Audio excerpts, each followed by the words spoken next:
Capítulo 6. El Ministerio de Cuidado Pastoral. El cuidado pastoral se define como el ministerio que el pastor desempeña hacia las personas que están pasando por crisis, aunque con mucha frecuencia esto ocurre en ocasiones de enfermedad o muerte. Tal crisis incluye todo tipo de tragedia: la pérdida de trabajo, conflictos familiares, divorcios, embarazos no deseados, actividades ilegales, adicción a drogas y alcohol, abuso, depresión y más. En cada situación de crisis, las personas experimentan un sentimiento de pérdida seguido de angustia. Como resultado de esto, los fundamentos del cuidado pastoral, presencia, empatía y cuidado, permanecen por cualquier dificultad o prueba. Lección 6.1. Presencia. El cuidado pastoral es relativamente sencillo, no fácil, sino sencillo, porque lo más útil que usted puede hacer es estar presente. El Espíritu Santo ministrará fortaleza y consuelo a través del regalo de su presencia. El Espíritu Santo ministrará fortaleza y consuelo mediante el don de la presencia del pastor. Puesto que los efectos de una crisis pueden durar por largo tiempo, después que el evento que la provocó ha pasado, las personas más directamente afectadas seguirán necesitando el cuidado pastoral hasta que hayan tenido oportunidad de superar totalmente la situación. Este proceso puede perfectamente durar varias semanas o meses. El verdadero consuelo de la presencia. Aun cuando las personas que sufren pueden tener muchas interrogantes, realmente no están buscando respuestas, más bien anhelan estabilidad, amistad y consuelo. Con mucha frecuencia tratamos de decir algo, tal como un versículo de la Escritura o un trivial comentario, con la idea de que su pena desaparezca. Al hacer esto, usualmente conseguimos que las cosas se empeoren. Tratamos de justificar la tragedia, cuando lo único que la persona en aflicción necesita y quiere oír es: lo siento mucho. Nuestros esfuerzos para consolar son con frecuencia bastante torpes en el mejor de los casos. En realidad, los ministros y otros que vienen y sencillamente toman la mano de la persona en crisis y la mantienen tomada sin poder decir palabra, por lo general proveen más ayuda que una docena de amigos que citan las Escrituras. Por favor, no me malentienda. No estoy tratando con ligereza las Escrituras o su valor. Meramente estoy señalando que hay un tiempo para hablar y un tiempo para estar callado. Hay ocasiones en que tal pasajes de las Escrituras consolará y sostendrá como ninguna otra cosa. Pero eso ocurre rara vez durante las etapas tempranas de una crisis, cuando las personas involucradas están todavía bajo los efectos del impacto y de la pena.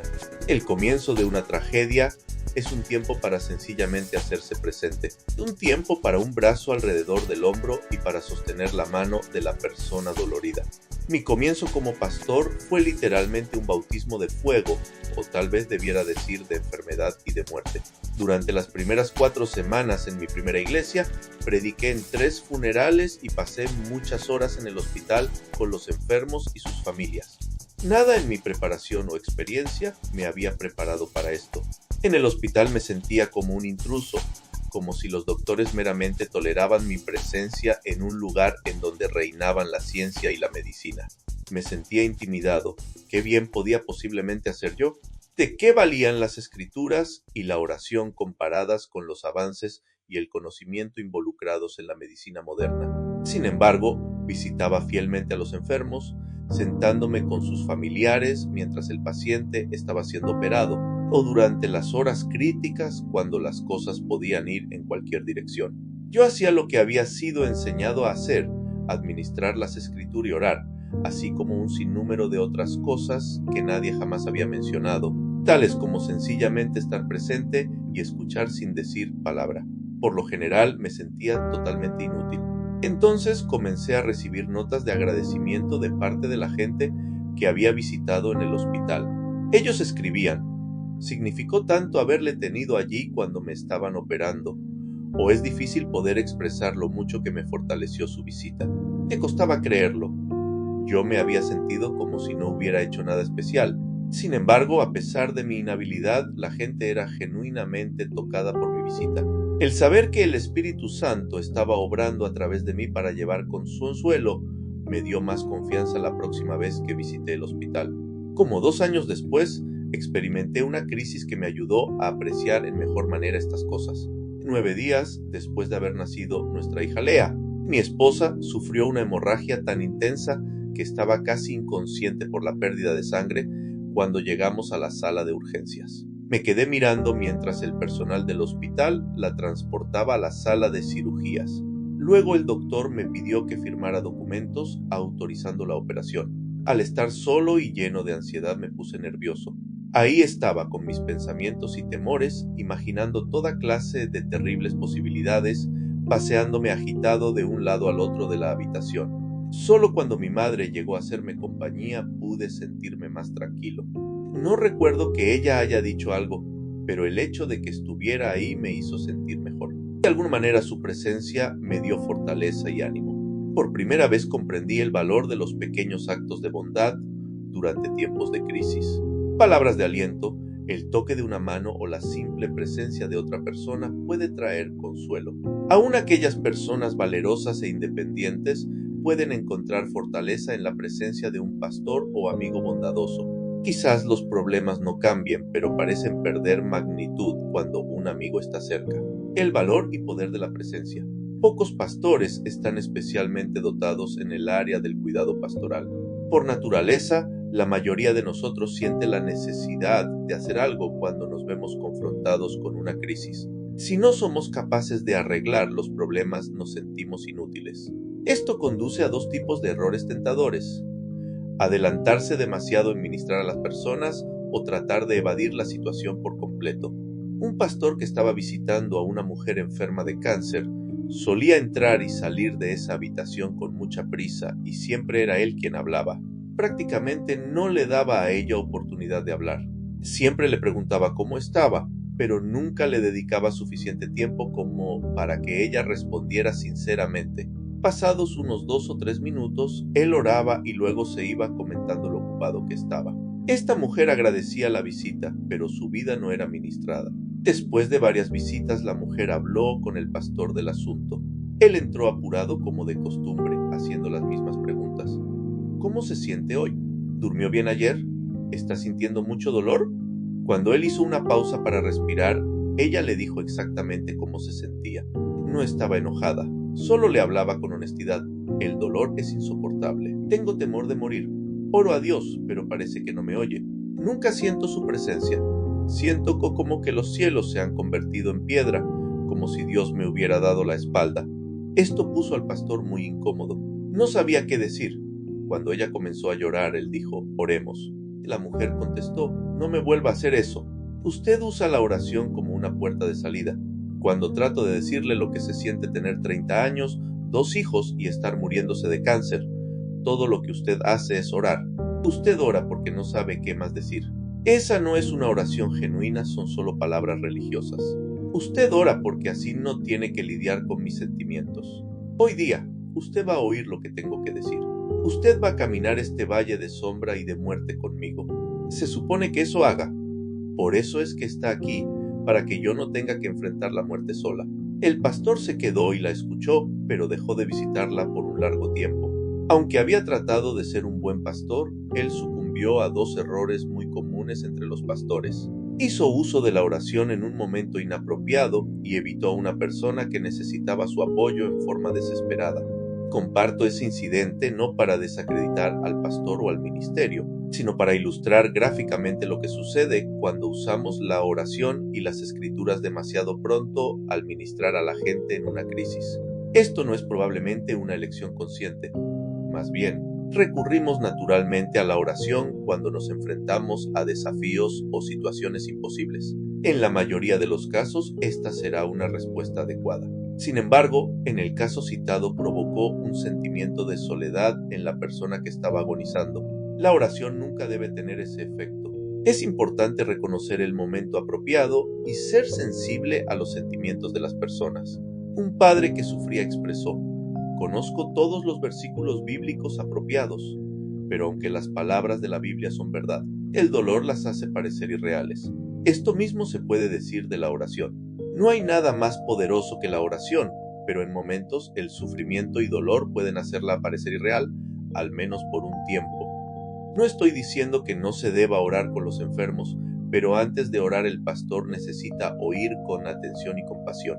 El pastor debe escuchar lo que preocupa a la persona que está en crisis y a su familia.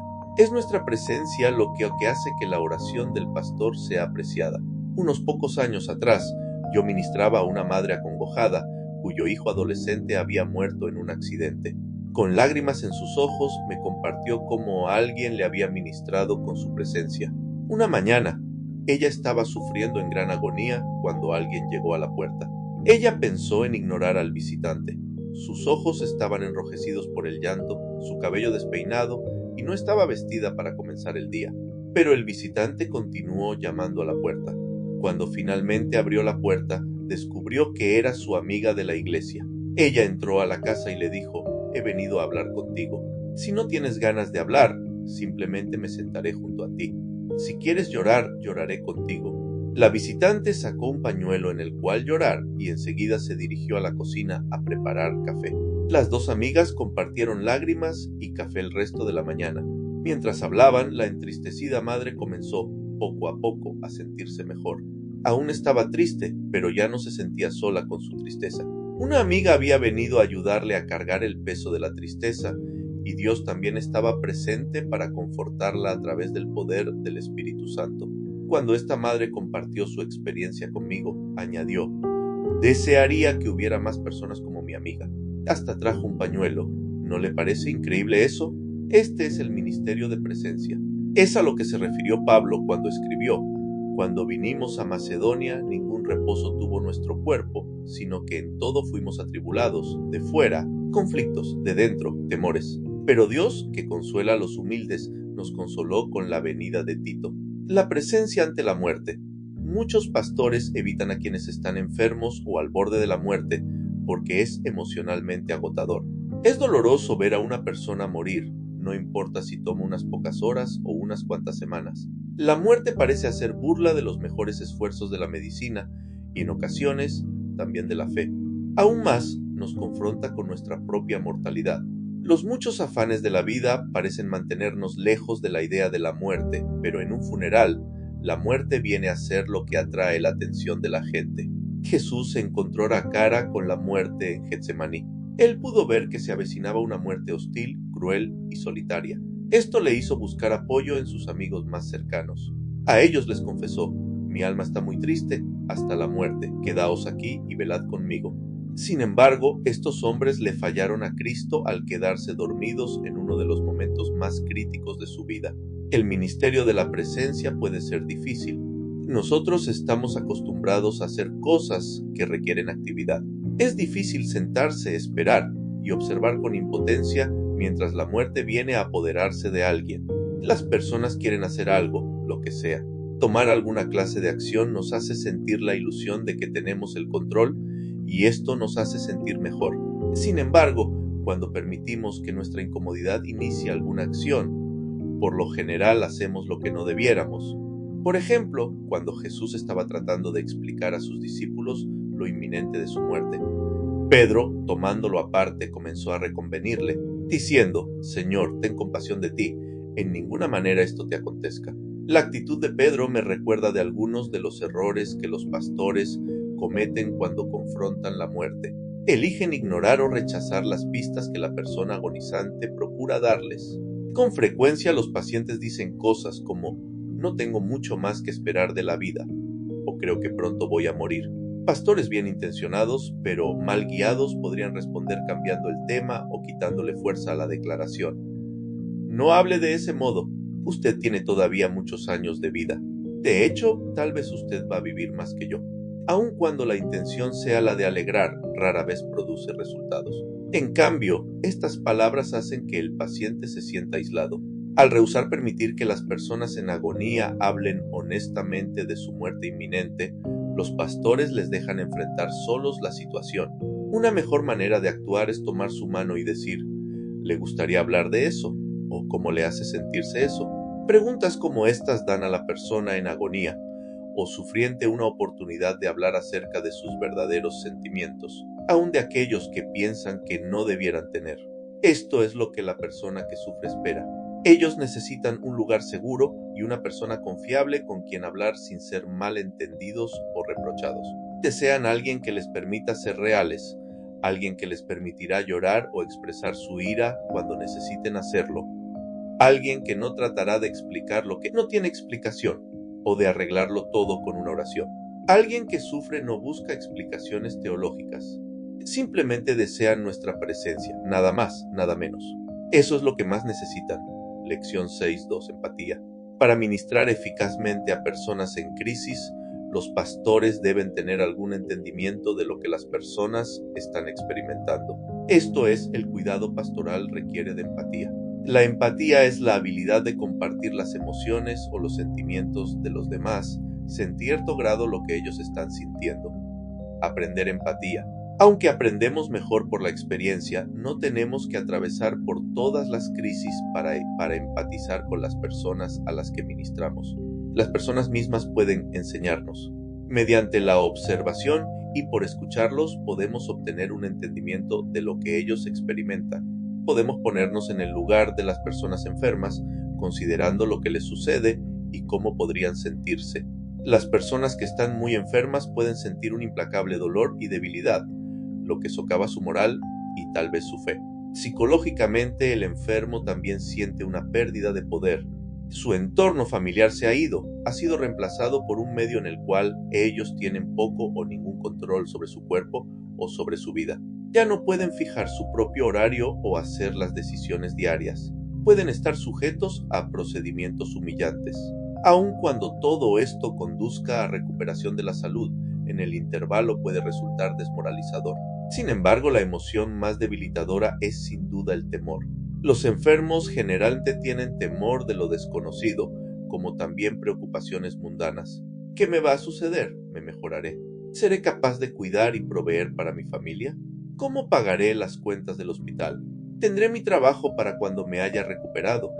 El proceso de congoja. Entrelazado con los otros temores está la subyacente, tal vez no declarada, posibilidad de que la recuperación no ocurra. Si se confirmara el peor de los temores del enfermo, que tiene una enfermedad terminal, experimentará una gran cantidad de emociones mientras se prepara para su muerte. La doctora Elizabeth Kubler-Ross, conocida por sus estudios sobre la muerte y los moribundos, identifica 5 etapas para lidiar con el trauma de una enfermedad fatal. Negación. Esta etapa incluye pensamientos como «no puede ser cierto», «los doctores deben estar equivocados», «alguien cometió un error». Durante la etapa de negación es posible que el paciente acuda a diferentes doctores esperando recibir un mejor informe. Cuando creen en la sanidad divina, pudieran negarse a siquiera considerar la posibilidad de la muerte para no dudar, y de este modo destruir la fe y la sanidad que ella puede traer. Enojo. Durante la etapa de enojo, las personas pueden hacer preguntas tales como ¿por qué Dios? ¿Por qué yo? ¿Por qué no otro? ¿Por qué he de sufrir? Señor, te he servido y soy una buena persona, entonces ¿por qué sanas a otros y no a mí? No es justo. Regateo. Una vez que su enojo se ha calmado, las personas moribundas procurarán negociar con Dios. Dios, si me sanas, viviré el resto de mi vida para ti. Daré el 20% de mis entradas a la iglesia. Si me permites ver a mi hijo crecer, ver a mi hija casarse, el nacimiento de mi primer nieto, entonces moriré sin quejas. Depresión. Aquí el paciente entiende que nada ha funcionado, ni la negación, ni el enojo, ni el regateo. La enfermedad y el dolor son reales y la muerte se ve cercana. Durante esta etapa es común que los pacientes se vuelvan introspectivos y no hablen.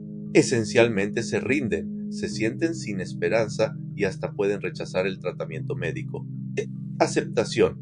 En esta etapa final las personas moribundas aceptan la muerte y por lo general dejan de estar resignados. Estar resignado es perder toda esperanza y decir que ya nada puede cambiar. Por otra parte, aceptar es admitir la realidad sin perder la esperanza. La gente en esta etapa comprende que la muerte es inevitable, a no ser que algo drástico suceda, pero esto no les hace darse por vencidos. A este punto tampoco se está enojado o en negación. Durante esta etapa las personas comienzan a prepararse para el fin, poniendo las cosas en orden y despidiéndose. Para ministrar eficazmente bajo estas circunstancias, los pastores tienen que comprender las dinámicas espirituales y emocionales que experimentan los pacientes y su familia. Además, los pastores deben conocer las etapas del sufrimiento y ser capaces de responder apropiadamente en cada una de estas etapas. A veces los pastores necesitan sencillamente escuchar sin hacer juicio mientras los pacientes desahogan sus tribulaciones.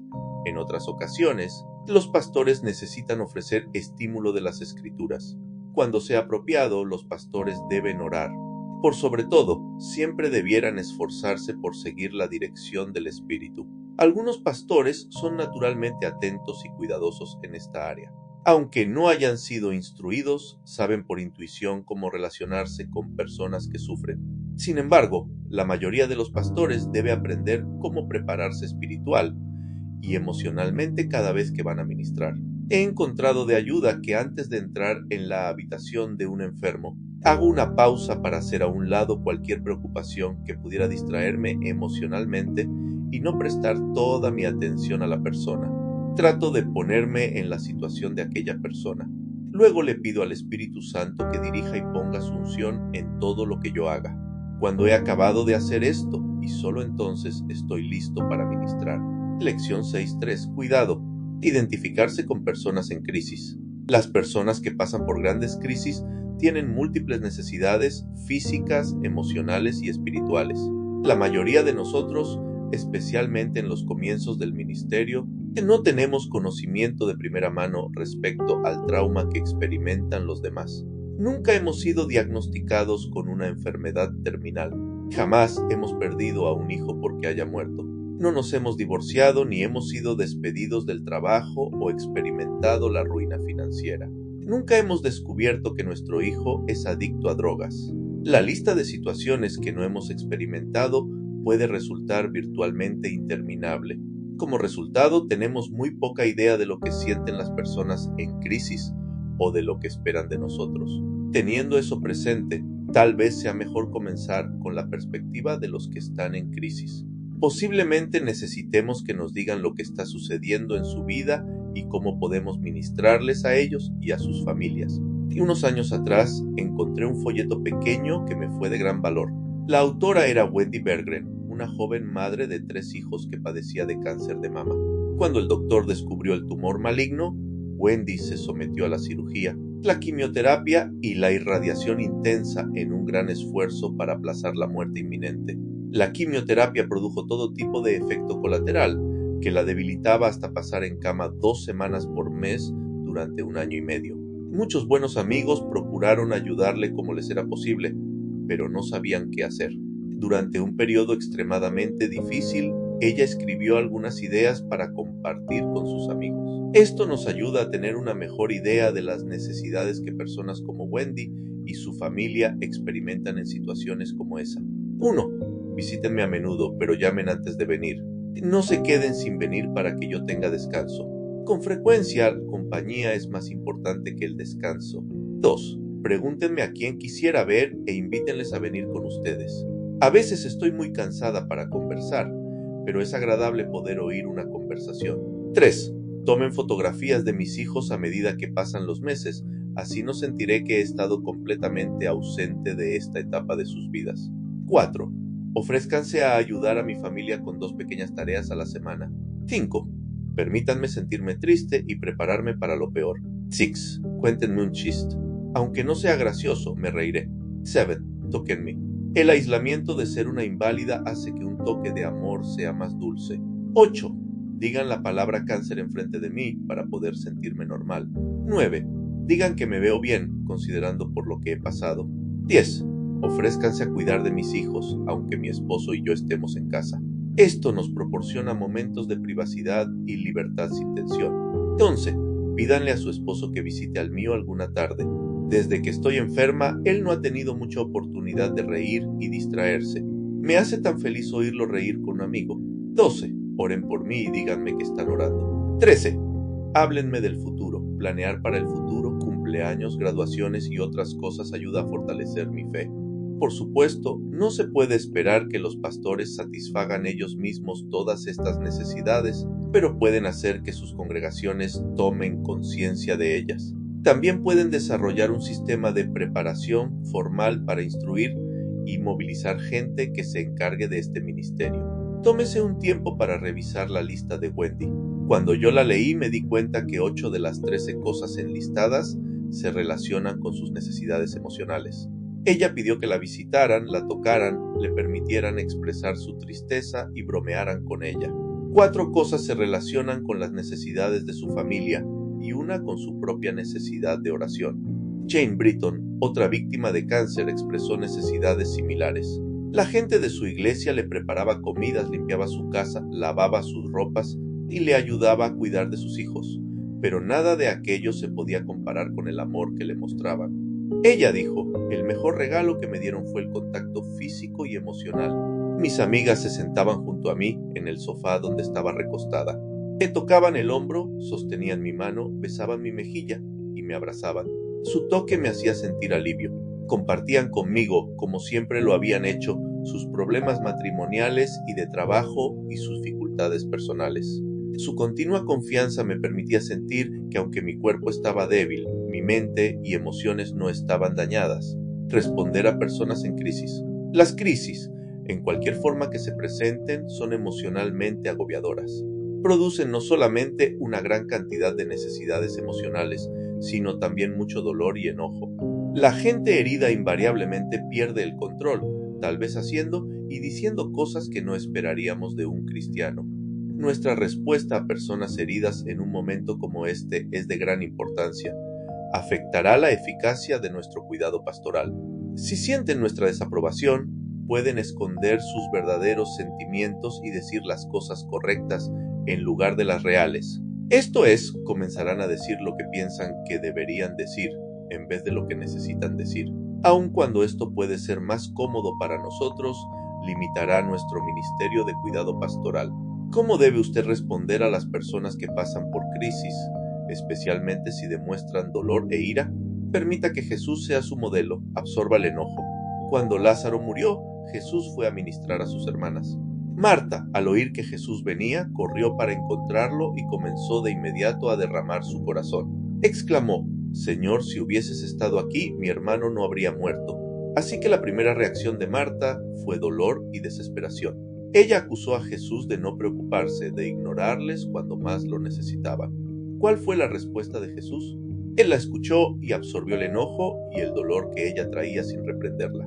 Él entendía cómo las circunstancias deben haberla hecho sentir, desde su limitada perspectiva, lo mucho que amaba a su hermano y el profundo dolor que sentía. Reflex.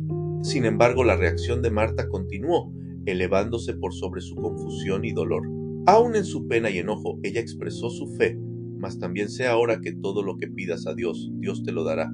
Yo sé que resucitará en la resurrección, en el día postrero. Yo he creído que tú eres el Cristo, el Hijo de Dios, que has venido al mundo. Cuando Marta avanzó del enojo a la fe, Jesús la encontró y él reforzó su confesión. Dijo: «Yo soy la resurrección y la vida. El que cree en mí, aunque esté muerto, vivirá. Y todo aquel que vive y cree en mí, no morirá eternamente». ¿Crees esto? La respuesta de Marta fue declarar: «Sí, Señor». Dolers, gentlemente. María respondió a la muerte de su hermano de un modo diferente al de Marta. Ella también estaba herida y enojada, pero también muy sensible. María, cuando llegó a donde estaba Jesús, al verle se postró a sus pies, diciéndole: «Señor, si hubieses estado aquí, no habría muerto mi hermano». Jesús entonces, al verla llorando, se estremeció en espíritu y se conmovió. Jesús lloró. Note que Jesús también se encontró con María en su momento de gran aflicción. Su confesión reflejaba una fe débil o la ausencia de esta. Ella simplemente le expresó a Jesús lo que sentía. De algún modo, a pesar de su gran dolor, ella creía que él entendería. Y así fue. Jesús no tuvo una enseñanza teológica para ella. Él no le enseñó acerca de la resurrección, ni tampoco le recordó que él era el Hijo de Dios. Él excluyó estas cosas no porque no eran la verdad, sino porque él sabía que María no estaba lista para recibirlas. Nada más había que tristeza y lágrimas en su corazón, así que Jesús la encontró allí. Jesús lloró con ella. Uso el relato de Jesús con María y Marta para decir esto: cuando ministre a personas en crisis, encuéntrese con ellas donde están espiritual y emocionalmente. Si la persona expresa una fe sincera, refleje esta fe. Si de la persona brota dolor y enojo, absorba esto sin reprensión, no la sanción. No es necesario tratar de explicarle a la persona que sufre por qué sucede lo que sucede. Oiga con amor, llore con quien llora. Recuerde que no hay nada de malo en decir: «No sé». Hay muchos misterios en la vida y nadie, ni siquiera un pastor, tiene todas las respuestas. El cuidado pastoral es un ministerio continuo y la sanidad que provee no es de inmediato. Este proceso gradual incluiría momentos de intervención divina, pero gran parte de la sanidad ocurre como el venir de la primavera después de un invierno interminable. Un pastor a quien le importan los demás entiende esto y se mantiene paciente. Su presencia puede proveer consuelo y ánimo a aquel que está experimentando una crisis. Durante esos momentos de tanta importancia, debe ser tierno como la nodriza que cuida con ternura a sus propios hijos.